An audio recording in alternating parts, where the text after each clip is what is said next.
के बने कावा ढांचे को आग लगा दी गई, जिसके बाद ये पूरी तरह से नष्ट हो गया। ही लगभग 70,000 फरिश्ते यहाँ कावे की तवाफ यानी परिक्रमा करने आते। पहले दो इंसान आदम और हव्वा यानी पहली महिला और मर्द को बनाया तो इनसे नाराज होकर अल्लाह ने भूत धरती पर भेज दिया। सिखों में जिमें दरबार साहब, हरमंदर साहब, अमृतसर बहुत ही ज़्यादा अहमियत रखने वाला स्थान है। हिंदुओं के विच हरद्वार बहुत अहमियत वाला स्थान है। उस तरह मुसलमानों के विच मक्का वो बहुत ही ज़्यादा अहमियत वाला स्थान है। सो अज देखांगे कि जो मक्का है वो किद्दां बनिया, मतलब उसकी हिस्टरी की है। कुछ समय तक उत्थे कोई भी नहीं जाता सीगा, लेकिन इहो जिहा बाद विच की होया कि उत्थे एक एडा वड्डा जो रिलीजीअस जो एक प्लेस है वो क्रिएट हो गई। जितों तक मैनू पता है, जिहड़ियां आपां वीडियोज़ देखियां कि पहलां उत्थे भी बुत्तां दी पूजा की जाती सी, लेकिन जदों मुहम्मद साहब आए तो उन्होंने इस्लाम दे विच जिहड़ी बुत पूजा की जिहड़ी मनाही की। जिन्ने भी पीर पैगंबर आए उन्होंने यही सुनेहा दिता। सो जिहड़ी अज दी वीडियो इहदे च देखदे आ, यह एक चैनल तो आ जिहदा original link in the description below. Video वधिया होएगी, देखदे आ। दोस्तों, आप सब जानते हैं कि इस्लाम धर्म का सबसे पाक और पवित्र शहर मक्का है, जहां हर मुसलमान अपनी लाइफ में एक बार जरूर जाना चाहता है। पर यह जगह हमेशा से ऐसी नहीं हुआ करती थी। कुछ सालों पहले ये जगह बिल्कुल खाली और सुनसान हुआ करती थी, जहां शायद ही कोई जाना चाहता हो। आज की तस्वीरें देख के ये अनुमान लगाना काफी मुश्किल है कि कुछ टाइम पहले मक्का कैसा हुआ करता था। आज हम जानेंगे कैसे बना है मक्का, इसके बनने के पीछे का क्या है इतिहास। मेरे ख्याल दुनिया के कुछ इहो ਜਿਹੇ इकलौते देश ਜਾਂ शहर है जिन्हों की जो ग्रोथ है ना वो मतलब इन्नी फास्ट हुई है ना कि आप सोच भी नहीं सकते। लाइक जिवें दुबई, साउदी अरेबिया ਦੇ ਵਿੱਚ ਪਹਿਲਾਂ रेगिस्तान ਸੀਗਾ, सब पासे मिट्टी मिट्टी, कोई दरख्त नहीं, कोई कुछ नहीं, लेकिन उस पासे देखो कितनी ज़्यादा हुण डिवेलपमेंट हुई है, कितनी तेज़ी नाल हुई है। ये सब कुछ मतलब एक दिन दे विच नहीं होया, पर हाँ कि यही बहुत लेट भी नहीं होया। हर धर्म में उसके तीर्थ स्थान का बहुत महत्व होता है। इस स्थल में लोगों की आस्था जुड़ी होती है। जैसे हिंदू धर्म में 4 धाम की यात्रा का अपना महत्व होता है। हाँ। ये यात्रा काफी पवित्र मानी जाती है। उसी तरह मुस्लिम लोग हज करने के लिए मक्का और मदीना जाते हैं। इस्लाम में सऊदी अरब के 2 शहरों मक्का और मदीना को काफी पवित्र स्थल बताया गया है। हर मुसलमान की चाहत होती है कि वो अपने जीवन में एक बार इन दोनों जगहों में जरूर जाए और मक्का में जाकर काबे का तवाफ यानी परिक्रमा करके अपने गुनाहों की माफी जरूर मांगे। इस्लाम में काबे की क्या वैल्यू है, ये तो इसी बात से पता लगता है कि दुनिया भर में जितने भी मुसलमान हैं वो काबे की दिशा में ही नमाज को अदा करते हैं, चाहे वो दुनिया के किसी भी कोने में क्यों ना हो। काबा एक क्यूब साइज की इमारत है। काबा ग्रेफाइट पत्थर से बना हुआ है। इसकी लंबाई 40 फीट और चौड़ाई 33 फीट है। इसमें कोई भी खिड़की नहीं है, बस एक दरवाजा है। इसमें पूर्व दिशा में लगभग 5 फीट की ऊंचाई पर एक काला पत्थर लगा हुआ है। काबा की 7 बार तवाफ करने के बाद सभी मुस्लिम यात्री इसको चूमते हैं।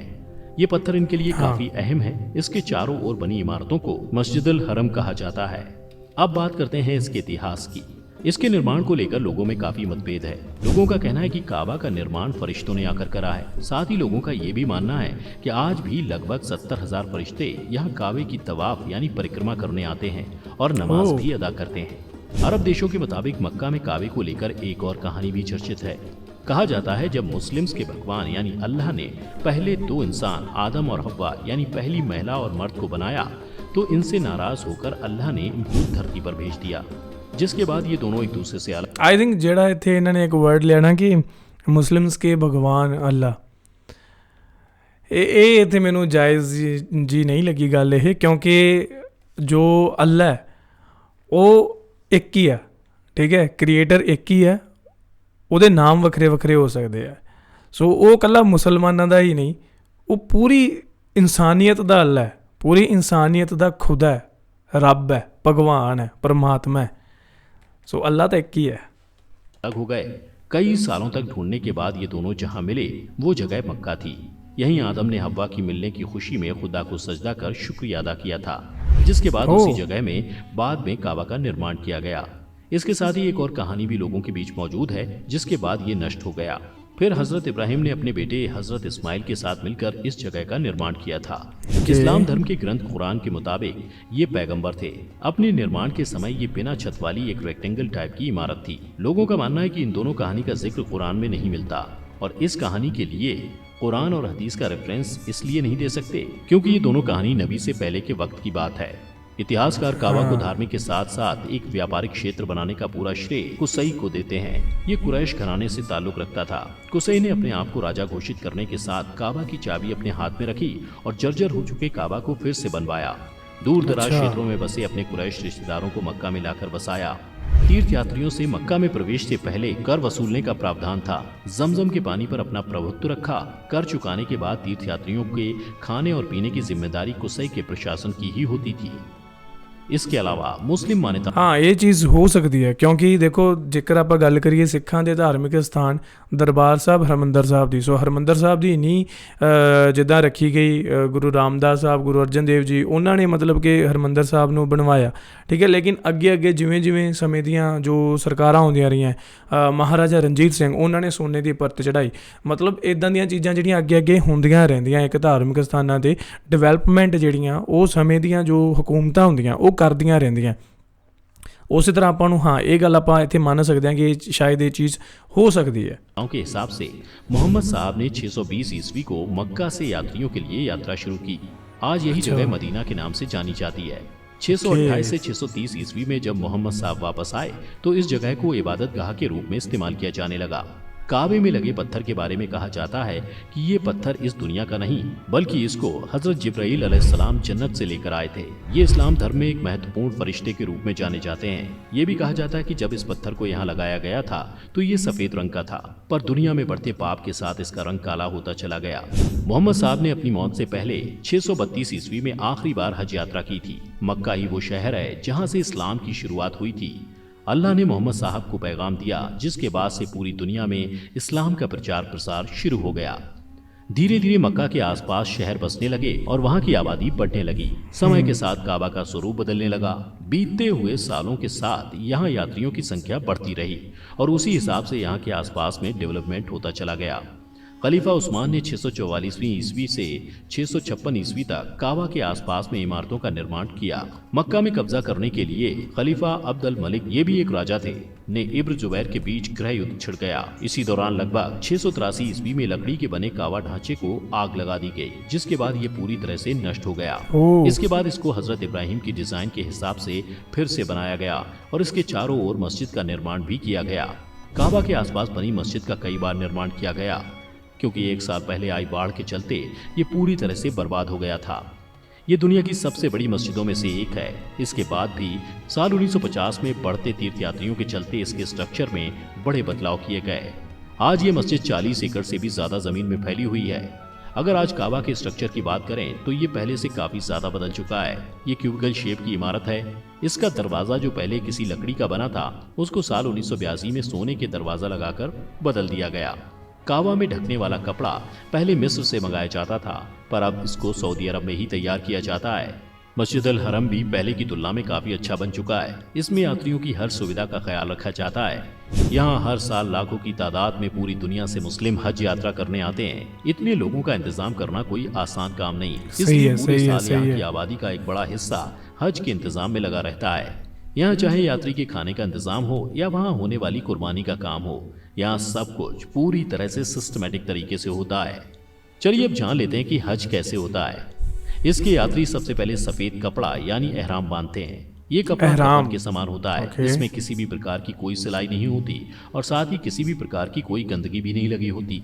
फिर फ्लाइट से लेकर यात्रा तक सभी यात्री हज में पढ़ी जाने वाली दुआएं पढ़ते जाते हैं। अच्छा एक मिनट, एहराम ਦੇ ਵਿੱਚ ਕਹਿੰਦੇ ਕੋਈ ਵੀ ਸਿਲਾਈ ਨਹੀਂ ਹੁੰਦੀ, ਉਹ ਇੱਕ ਚਾਦਰ ਟਾਈਪ ਕੱਪੜਾ ਹੈ ਤੇ ਉਹਨੂੰ ਆਪਾਂ ਆਪਣੀ ਬੋਡੀ ਤੇ ਕਵਰ ਕਰਨਾ, ਉਹਨੂੰ ਲਪੇਟਣਾ ਹੈ। ਅੱਛਾ ਦੇਖੋ ਮੈਨੂੰ ਇਹ ਚੀਜ਼ ਪਹਿਲਾਂ ਨਹੀਂ ਪਤਾ ਸੀ। ਇਹ ਅੱਜ ਮੇਰੇ ਲਈ ਇੱਕ ਬਹੁਤ ਨਵੀਂ ਗੱਲ ਹੈ ਜਿਹੜੀ ਕਿ ਬੜੀ ਮੈਨੂੰ ਜਿਹੜੀ चीज़ ਆਪਾਂ ਨੂੰ ਪਤਾ नहीं ਹੁੰਦੀ ना फिर ਆਪਾਂ ਨੂੰ शॉकिंग लगती है। मक्का पहुंचने के बाद काबा के चारों ओर चक्कर लगाते हैं यानी कि तवाफ करते हैं, यानी कि उसकी परिक्रमा की जाती है। फिर अराफात के मैदान में शैतान को कंकड़ मारा जाता है। फिर कुर्बानी के फर्ज को पूरा करने के लिए बाल कटवा दिए जाते हैं। इस तरह मक्के और मदीना की यात्रा को पूरी कर इंसान हज के फर्ज को पूरा कर देता है। दुनिया भर के मुस्लिम जीवन में एक बार हज की यात्रा को जरूर करना चाहते हैं। साथ ही ये भी मान्यता है कि जो इंसान काबा में पूरे मन से मन्नत को मानता है वो जरूर पूरी होती है। सऊदी अरब और काबा का पूरी दुनिया में अलग ही महत्व है। यहाँ किसी भी गैर मुस्लिम को प्रवेश नहीं दिया जाता है। आपको काबा का इतिहास जानकर कैसा लगा ये हमें कमेंट करके कमेंट बॉक्स में ਗਾਇਜ਼ ਵੀਡੀਓ ਬਹੁਤ ਇੰਟਰਸਟਿੰਗ ਸੀ। ਇਸ ਚੈਨਲ ਤੇ ਹੋਰ ਵੀ ਬਹੁਤ ਸਾਰੀਆਂ ਇੰਟਰਸਟਿੰਗ ਵੀਡੀਓਜ਼ ਮਿਲਦੀਆਂ। ਅੱਜ ਦੀ ਵੀਡੀਓ ਦੇ ਵਿੱਚ ਆਈ ਥਿੰਕ ਜੋ ਕੁਝ ਆਪਾਂ ਨੂੰ ਸੁਣਨ ਨੂੰ ਮਿਲਿਆ ਇਹ ਕਾਫੀ ਕੁਝ ਮਤਲਬ ਕਾਫੀ ਪਰਸੈਂਟੇਜ ਤੱਕ ਜਿਹੜਾ ਇਹ ਸੱਚ ਹੀ ਹੋਏਗਾ, ਕਿਉਂਕਿ ਇਸ ਚੈਨਲ ਤੇ ਜੋ ਰਿਸਰਚ ਕੀਤੀ ਜਾਂਦੀ, ਜਿਸ ਅਕੋਰਡਿੰਗ ਵੀਡੀਓਜ਼ ਬਣਾਈਆਂ ਜਾਂਦੀਆਂ ਉਹ ਬਹੁਤ ਹੀ ਅੱਛੀਆਂ ਤੇ ਖੂਬਸੂਰਤ ਤਰੀਕੇ ਨਾਲ ਇੰਪਲੀਮੈਂਟ ਕਰਕੇ ਬਣਾਈਆਂ ਜਾਂਦੀਆਂ। ਸੋ ਜੋ ਇਹਦੇ ਵਿੱਚ ਅੱਜ ਨੌਲੇਜ ਆਪਾਂ ਨੂੰ ਦਿੱਤੀ ਗਈ ਹੈ, ਹੋ ਸਕਦਾ ਹੈ ਕਿ ਕਿਉਂਕਿ ਜੋ ਮੁਸਲਿਮਸ ਨੇ ਉਹਨਾਂ ਨੂੰ ਜ਼ਿਆਦਾ ਪਤਾ ਇਸ ਚੀਜ਼ ਬਾਰੇ, ਸੋ ਹੋ ਸਕਦਾ ਕਿ ਕਿਤੇ ਉਹ ਚੀਜ਼ ਗਲਤ ਹੋਵੇ, ਕਿਤੇ ਰਾਏ ਨਾ ਮਿਲੇ, ਲੇਕਿਨ ਇਹਨਾਂ ਨੇ ਅੱਜ ਬਹੁਤ ਅੱਛੇ ਤਰੀਕੇ ਨਾਲ ਵੀਡੀਓ ਨੂੰ ਬਣਾਇਆ ਤੇ ਆਪਾਂ ਨੂੰ ਕਾਫੀ ਸਾਰੀ ਇਨਫੋਰਮੇਸ਼ਨ ਦਿੱਤੀ ਹੈ।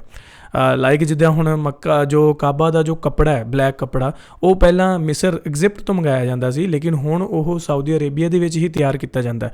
ਲਾਈਕ ਜਿੱਦਾਂ ਇਹਨਾਂ ਨੇ ਸਿਕਿਉਰਿਟੀ ਦੀ ਗੱਲ ਕੀਤੀ, ਸਿਸਟਮ ਦੀ ਗੱਲ ਕੀਤੀ ਕਿ ਖਾਣ ਪੀਣ ਤੋਂ ਲੈ ਕੇ ਕੁਰਬਾਨੀ ਤੋਂ ਲੈ ਕੇ ਜਾਂ ਹੋਰ ਵੀ ਹੱਜ ਪਰਫਾਰਮ ਕਰਨ ਤੱਕ ਜੋ ਵੀ ਸਿਸਟਮ ਆ ਉਹ ਇੰਨਾ ਕੁ ਤਕੜਾ ਪ੍ਰੋਸੈਸ ਹੈ ਨਾ, ਇੱਕ ਸਿਸਟਮ ਦੇ ਨਾਲ ਚੱਲਦਾ ਕਿ ਉਹਦੇ ਵਿੱਚ ਕੁਝ ਵੀ ਕਰਪਸ਼ਨ ਨਹੀਂ ਹੋ ਸਕਦੀ। ਐਂਡ ਇਹ ਗੱਲ ਆਪਾਂ ਹੋਰ ਵੀਡੀਓਜ਼ ਦੇ ਵਿੱਚ ਵੀ ਦੇਖੀ ਹੈ ਕਿ ਜੋ ਉੱਥੋਂ ਦੀ ਸਿਕਿਉਰਿਟੀ ਹੈ ਨਾ ਉਹ ਬਹੁਤ ਟਾਈਟ ਹੈ। ਕਾਫੀ ਕੁਝ ਬਦਲਾਵ ਕੀਤੇ ਜਾਂਦੇ ਰਹੇ ਆ ਸਮੇਂ-ਸਮੇਂ 'ਤੇ, ਲਾਈਕ ਕਿਉਂਕਿ ਹੁਣ ਦੁਨੀਆ ਦੇ ਵਿੱਚ ਬਹੁਤ ਸਾਰੇ ਜਿਹੜੇ ਲੋਕ ਹੈ ਲੱਖਾਂ ਦੀ ਗਿਣਤੀ ਦੇ ਵਿੱਚ ਹਰ ਸਾਲ ਹੱਜ ਕਰਨ ਜਾਂਦੇ ਆ, ਠੀਕ ਹੈ। ਅਤੇ ਅੱਜ ਇੱਕ ਨਵੀਂ ਗੱਲ ਹੋਰ ਪਤਾ ਲੱਗੀ ਕਿ ਜਦੋਂ ਹੱਜ ਪਰਫੋਰਮ ਕਰਦੇ ਆ, ਉਹ ਕੰਕਰ ਮਾਰਨ ਵਾਲੀ ਗੱਲ ਮੈਨੂੰ ਪਤਾ ਸੀ, ਆਲੇ ਦੁਆਲੇ ਚੱਕਰ ਕੱਢਣ ਵਾਲੀ ਗੱਲ ਪਤਾ ਸੀ, ਲੇਕਿਨ ਜੋ ਆਪਣੇ ਵਾਲ ਮਤਲਬ ਕਟਵਾਣੇ ਆ ਉਹ ਮੈਨੂੰ ਨਹੀਂ ਪਤਾ ਸੀਗਾ। ਹੁਣ ਇਹ ਤੁਸੀਂ ਮੈਨੂੰ ਕਮੈਂਟ ਕਰਕੇ ਦੱਸਣਾ ਕਿ ਜਿਹੜਾ ਬੰਦਾ ਹੱਜ ਕਰਦਾ ਉਹਦੇ ਲਈ ਇਹ ਮਤਲਬ ਜ਼ਰੂਰੀ ਹੁੰਦਾ ਕਿ ਉਹਨੇ ਵਾਲ ਕਟਵਾਣੇ ਹੀ ਕਟਵਾਉਣੇ ਆ, ਠੀਕ ਹੈ। ਅਤੇ ਇਹ ਮੈਨੂੰ ਤੁਸੀਂ ਕਮੈਂਟ ਕਰਕੇ ਦੱਸਣਾ। ਅਤੇ ਅੱਜ ਦੀ ਵੀਡੀਓ ਦੇ ਵਿੱਚ ਹਾਂ ਕਾਫੀ ਚੀਜ਼ਾਂ ਖਾਸ ਸੀਗੀਆਂ, ਜਿਵੇਂ ਉਹਨਾਂ ਨੇ ਪਹਿਲਾਂ ਦੱਸਿਆ ਕਿ ਮੱਕਾ ਨੂੰ ਕਈ ਵਾਰ ਮਤਲਬ ਕਿ ਜੋ ਹੁਕੂਮਤਾਂ ਸੀਗੀਆਂ, ਜੋ ਉਸ ਟਾਈਮ ਦੇ ਰਾਜੇ ਸੀਗੇ, ਉਹਨਾਂ ਨੇ ਮਤਲਬ ਕਾਫੀ ਵਾਰੀ ਇੱਥੇ ਅਟੈਕ ਕੀਤਾ, ਠੀਕ ਹੈ। ਅਤੇ ਇਹ ਫਿਰ ਦੁਬਾਰਾ ਇਹਨੂੰ ਰੀਬਿਲਡ ਕੀਤਾ ਗਿਆ। ਕਿਉਂ ਦੇਖੋ ਇਹ ਚੀਜ਼ ਨੂੰ ਮੈਂ ਮੰਨ ਸਕਦਾ ਕਿਉਂਕਿ ਇਹ ਚੀਜ਼ ਪੋਸੀਬਲ ਹੈ, ਕਿਉਂਕਿ ਜੋ ਪਹਿਲਾਂ ਹੁਕੂਮਤਾਂ ਹੁੰਦੀਆਂ ਸੀ, ਚਾਹੇ ਉਹ ਮੁਸਲਮਾਨ ਹੀ ਸੀ, ਲੇਕਿਨ ਮੁਸਲਮਾਨਾਂ ਦੇ ਵਿੱਚ ਵੀ ਵਾਦ ਵਿਵਾਦ ਚੱਲਦੇ ਰਹਿੰਦੇ ਸੀ, ਠੀਕ ਹੈ। ਉਹ ਹਰ ਕਮਿਊਨਿਟੀ ਵਿੱਚ ਚੱਲਦੇ ਆ। ਹੁਣ ਸਿੱਖਾਂ ਵਿੱਚ 1984 ਵਿੱਚ ਵੀ ਹੋਇਆ ਦਰਬਾਰ ਸਾਹਿਬ 'ਤੇ ਹਮਲਾ, ਠੀਕ ਹੈ। ਉਸ ਤੋਂ ਪਹਿਲਾਂ ਵੀ ਜਿਹੜਾ ਦਰਬਾਰ ਸਾਹਿਬ 'ਤੇ ਹਮਲਾ ਕੀਤਾ ਗਿਆ, ਮੁਗਲਾਂ ਦੇ ਦੌਰਾਨ ਵੀ ਹਮਲਾ ਹੋਇਆ। ਸੋ ਉਹਨੂੰ ਦੁਬਾਰਾ ਰੀਬਿਲਡ ਕੀਤਾ ਗਿਆ, ਕਿਉਂਕਿ ਜੋ ਸਮੇਂ ਦੀਆਂ ਹਕੂਮਤਾਂ ਹੁੰਦੀਆਂ ਨਾ ਉਹ ਧਾਰਮਿਕ ਸਥਾਨ ਨੂੰ ਇਸੇ ਕਰਕੇ ਟਾਰਗੇਟ ਕਰਦੇ ਆ ਕਿਉਂਕਿ ਲੋਕ ਜੁੜੇ ਹੁੰਦੇ ਆ। ਲੋਕਾਂ ਦੇ ਜੁੜੇ ਹੋਣ ਕਾਰਨ ਇੱਕ ਯੂਨਿਟੀ, ਇੱਕ ਸਟਰੈਂਥ ਜਿਹੜੀ ਉੱਭਰ ਕੇ ਬਾਹਰ ਆਉਂਦੀ ਹੈ, ਤਾਂ ਉਹਨਾਂ ਨੂੰ ਖਤਰਾ ਹੁੰਦਾ ਕਿ ਸਾਡੀ ਇਹ ਚੀਜ਼ ਕਿਤੇ ਸਾਡੇ 'ਤੇ ਹੀ ਭਾਰੀ ਨਾ ਪੈ ਜੇ। ਦੈਟਸ ਵਾਈ ਜਿਹੜੀਆਂ ਇਹ ਚੀਜ਼ਾਂ ਹੁੰਦੀਆਂ। ਪਰ ਕੌਮਾਂ ਉਹੀ ਤਰੱਕੀਆਂ ਕਰਦੀਆਂ ਜਿਨ੍ਹਾਂ ਦੀਆਂ ਕੌਮਾਂ ਦੇ ਲੋਕ ਇਕੱਠੇ ਹੋ ਕੇ ਇਸ ਚੀਜ਼ ਦਾ ਮੁਕਾਬਲਾ ਕਰਦੇ ਆ ਅਤੇ ਅੱਗੇ ਵਧਦੇ ਆ, ਠੀਕ ਹੈ। ਦੇਖੋ ਇਸਲਾਮ ਇੱਕ ਬੜਾ ਹੀ ਪੀਸਫੁਲ ਰਿਲੀਜਨ ਹੈ। ਲੋਕਾਂ ਨੇ ਬੜੀ ਗਲਤ ਜੋ ਮਿਸਕਨਸੈਪਸ਼ਨਸ ਕ੍ਰੀਏਟ ਕੀਤੀਆਂ ਦੁਨੀਆ ਦੇ ਵਿੱਚ, ਇੱਕ ਟੈਰਰਿਸਟ ਮਤਲਬ ਕਿ ਟੈਰਰਿਜ਼ਮ ਨੂੰ ਜੋੜਿਆ ਇਸਲਾਮ ਦੇ ਨਾਲ, ਠੀਕ ਹੈ, ਜਿਹੜੀ ਕਿ ਬਹੁਤ ਹੀ ਜ਼ਿਆਦਾ ਗਲਤ ਗੱਲ ਹੈ। ਜੋ ਟੈਰਰਿਸਟ ਹੁੰਦੇ ਨਾ ਉਹਨਾਂ ਦਾ ਕੋਈ ਧਰਮ ਨਹੀਂ ਹੁੰਦਾ, ਉਹ ਕਿਸੇ ਵੀ ਧਰਮ 'ਚ ਹੋ ਸਕਦੇ ਆ। ਹੋਰ ਵੀ ਬੜੇ ਵਧੀਆ ਫੈਕਟ ਆਪਾਂ ਨੂੰ ਅੱਜ ਦੀ ਵੀਡੀਓ ਵਿੱਚ ਦੇਖਣ ਨੂੰ ਮਿਲੇ ਕਿ ਉੱਥੇ ਕੋਈ ਨਾਨ ਮੁਸਲਿਮ ਜਿਹੜਾ ਬੰਦਾ ਨਹੀਂ ਜਾ ਸਕਦਾ। ਐਂਡ ਸਾਊਦੀ ਅਰੇਬੀਆ ਦੀ ਜਿਹੜੀ ਗੌਰਮੈਂਟ ਆ ਉਹ ਬਹੁਤ ਸਟ੍ਰਿਕਟ ਹੈ, ਮਤਲਬ ਇਨ ਦਾ ਸੈਂਸ ਕਿ ਆਪਾਂ ਅੱਗੇ ਵੀ ਦੇਖਿਆ ਕਿ ਜੋ ਉੱਧਰਲੇ ਲੋਕ ਹੈ, ਜੋ ਅਰਬ ਦੇ ਲੋਕ ਹੈ, ਲਾਈਕ ਜਿਵੇਂ ਕਤਰ ਸੀਗਾ, ਕਤਰ ਨੇ ਜੋ FIFA ਵਰਲਡ ਕੱਪ ਕਰਵਾਇਆ ਤਾਂ ਉਹਨਾਂ ਨੇ ਇੱਕ ਇਸਲਾਮ ਦੀਆਂ ਜੋ ਵੀ ਸ਼ਰਤਾਂ ਨੇ ਉਹ ਉੱਥੇ ਲਾਗੂ ਕਰਵਾਈਆਂ। ਐਂਡ ਹਰ ਇੱਕ ਨਾਨ ਮੁਸਲਿਮ ਨੂੰ ਉਹ ਮੰਨਣੀ ਪਈ। ਉਹ ਕਹਿੰਦੇ ਨਹੀਂ ਮੰਨਣੀ ਤਾਂ ਆਪਣੇ ਘਰ ਨੂੰ ਜਾਓ, ਸਾਨੂੰ ਕੋਈ ਸ਼ੌਂਕ ਨਹੀਂ ਗਾ, ਠੀਕ ਹੈ। ਜਦੋਂ ਇੱਦਾਂ ਦਾ ਇੱਕ ਐਟੀਟਿਊਡ ਹੋਵੇ ਨਾ ਕਿਸੇ ਧਾਰਮਿਕ ਸੰਸਥਾ ਦਾ, ਤਾਂ ਮੈਨੂੰ ਲੱਗਦਾ ਕਿ ਹਾਂ ਵੀ ਦੁਨੀਆ ਵੀ ਉਸ ਚੀਜ਼ ਨੂੰ ਫਿਰ ਰਿਸਪੈਕਟ ਕਰਦੀ ਹੈ ਕਿ ਹਾਂ ਵੀ ਇਹ ਬੰਦਾ ਆਪਦੇ ਧਰਮ 'ਚ ਇੰਨਾ ਪੱਕਾ ਹੈ ਅਤੇ ਇਹ ਬੰਦਾ ਬਹੁਤ ਸਹੀ ਹੈ, ਹੈ ਨਾ। ਉਹੀ ਚੱਕਰ ਦੇਸ਼ 'ਤੇ ਵੀ ਉਹੀ ਸੇਮ ਸ਼ਰਤਾਂ ਲਾਗੂ ਹੁੰਦੀਆਂ। ਸੋ ਗੱਲ ਇਹੀ ਹੈ ਕਿ ਤੁਸੀਂ ਜਿਹੜੇ ਵੀ ਧਰਮ ਤੋਂ ਆਪਣੇ ਧਰਮ ਨੂੰ ਪਿਆਰ ਕਰੋ, ਉਹਨੂੰ ਆਪਣੀ ਜ਼ਿੰਦਗੀ ਦੇ ਵਿੱਚ ਇੰਪਲੀਮੈਂਟ ਕਰੋ, ਅਤੇ ਨਾਲ ਹੀ ਕਦੇ ਵੀ ਦੂਜਿਆਂ ਦੇ ਧਰਮਾਂ ਨੂੰ ਮਾੜਾ ਨਾ ਬੋਲੋ। ਹਮੇਸ਼ਾ ਰਿਸਪੈਕਟ ਕਰੋ, ਪਿਆਰ ਕਰੋ, ਕਿਉਂਕਿ ਆਖਰ ਦੇ ਵਿੱਚ ਰੱਬ ਤਾਂ ਇੱਕ ਹੀ ਆ, ਠੀਕ ਹੈ। ਆਪਾਂ ਸਭ ਨੇ ਉਹਦੇ ਕੋਲ ਹੀ ਪਹੁੰਚਣਾ। ਜੋ ਅਲਮਾਈਟੀ ਦਾ ਕ੍ਰੀਏਟਰ ਹੈ ਉਹ ਇੱਕ ਹੀ ਆ, ਠੀਕ ਹੈ। ਸਾਰੇ ਉਹ ਇਨਸਾਨੀਅਤ ਦਾ ਵੀ ਇੱਕ ਧਰਮ ਹੈ ਯਾਰ, ਇਨਸਾਨੀਅਤ ਵੀ ਅੱਗੇ ਰੱਖਿਆ ਕਰੋ ਅਤੇ ਪਿਆਰ ਕਰੋ ਸਭ ਨੂੰ। ਇੱਕ ਅਮਨ, ਇੱਕ ਸੁਨੇਹਾ ਦਿਓ, ਇੱਕ ਸ਼ਾਂਤੀ ਦਾ ਸੁਨੇਹਾ ਦਿਓ ਕਿ ਹਾਂ ਵੀ ਸਭ ਪਾਸੇ ਪਿਆਰ ਹੀ ਰਵੇ, ਨਫ਼ਰਤਾਂ ਦੀ ਜਗ੍ਹਾ ਨਾ ਹੋਵੇ। ਸੋ ਇਹ ਸੀ ਅੱਜ ਦੀ ਵੀਡੀਓ। ਤੁਹਾਨੂੰ ਕਿੱਦਾਂ ਲੱਗੀ ਮੈਨੂੰ ਨੀਚੇ ਕਮੈਂਟ ਕਰਕੇ ਦੱਸਿਓ। ਜਾਣ ਤੋਂ ਪਹਿਲਾਂ ਚੈਨਲ ਸਬਸਕ੍ਰਾਈਬ ਪੱਕਾ ਕਰਿਓ। ਮਿਲਦੇ ਹਾਂ ਕਿਸੇ ਹੋਰ ਵੀਡੀਓ 'ਚ। ਸਤਿ ਸ਼੍ਰੀ ਅਕਾਲ।